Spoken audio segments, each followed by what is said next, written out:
सभी लोग आजकल जात पात आरक्षण और आरक्षण की बहुत बात कर रहे हैं, जैसे कि न्यूज़ और सोशल मीडिया पे देखा जा रहा है।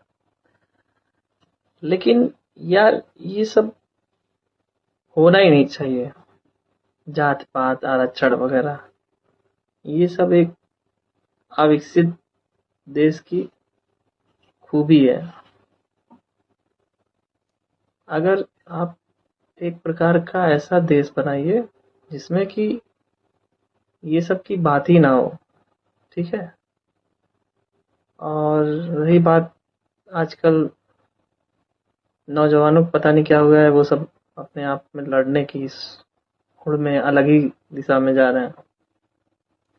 एक सिस्टम बनाइए ताकि आपका देश को आरक्षण और जातिवाद की दोनों की जरूरत ना पड़े। जय हिंद।